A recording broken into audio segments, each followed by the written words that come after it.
Hello and welcome to Indigo's Experience Centre. My name is Justin and I'm an occupational therapist. This is part 2 of a 2-part series focusing on personal alarms. In the first video, we covered monitored and non-monitored alarms and some of their features. Today, we'll focus on how these devices operate and the differences between home-based and community-based personal alarms. When selecting between home-based and community-based personal alarm systems, it's essential to consider their features, technology, wearability, coverage, costs, and other relevant factors. Home-based alarms can be divided into 2 categories: wearable devices and movement trackers placed around the house.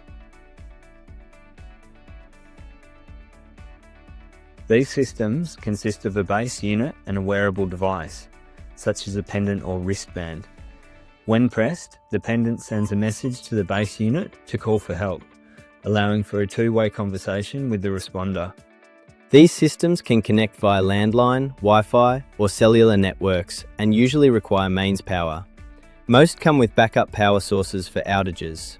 The pendant operates within a maximum distance of 30 to 200 meters from the base unit, depending on the device and any obstacles. Some pendants include fall detection and waterproof ratings. Wearable pendants are generally smaller and lighter than community-based ones, and their batteries can last for years without needing a charge. The microphone and speaker are located on the base unit. If the base unit is too far away, you may not be able to communicate effectively after activating the pendant.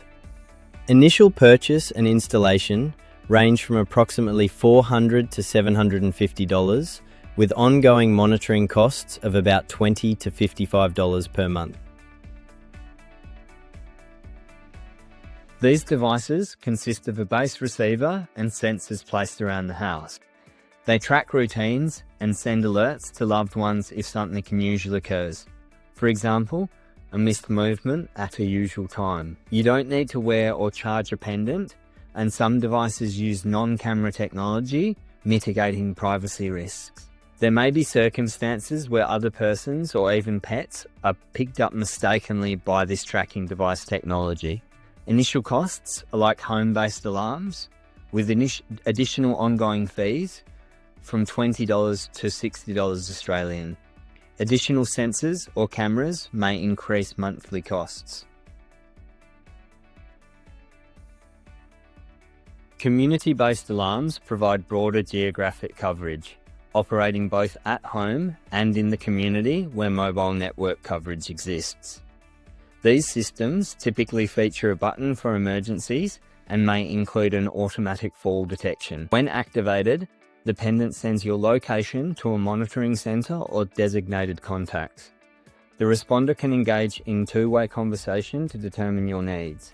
Loved ones can also track the device's location in real time. These devices have a SIM card installed for mobile network connectivity and can also connect to satellites to determine location.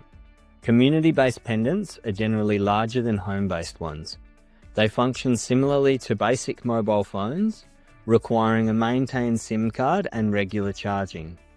In areas with insufficient network coverage, alternative solutions may be required. Non-monitored community-based alarms typically range from around $450 to $600. Ongoing SIM card subscription fees range from about $40 to $80 annually, with professional monitoring services costing around $25 to $55 per month, although these prices are subject to change. Some users may prefer watch-style personal alarms. While comfortable, they can be a bit bulkier and may include additional features like step counters, which can complicate usage and reduce battery life. The activation button may be smaller or located on a screen, making it harder to press, especially if the user has an injured arm or reduced sensation in their fingertips. And just as a final tip, if you do have a pacemaker or cardiac device, consulting your cardiologist or heart specialist is going to be important prior to considering personal alarm options. This is because some personal alarms can interfere with cardiac devices due to the electromagnetic frequencies they produce. Here are the main considerations when choosing a personal alarm. Where do you want the alarm to work? Is it important to have a speaker and microphone on the pendant, or can they be on the base unit? Who will receive the call for help? Do you have sufficient 4G mobile network coverage in your area? If using a wearable device, how would you like to wear it? On a lanyard, on a watch, or on a belt clip? For community-based alarms, will you remember to charge the device? And are you aware of the ongoing costs involved with the device? Consider these factors alongside other features discussed in this video. The key takeaway is to assess your needs, both non-negotiable and desirable, and evaluate your options. Thank you for joining me for part 2 of our personal alarms overview. For more information, consult an occupational therapist or a funding body such as GATE, or you can call us. Thank you very much.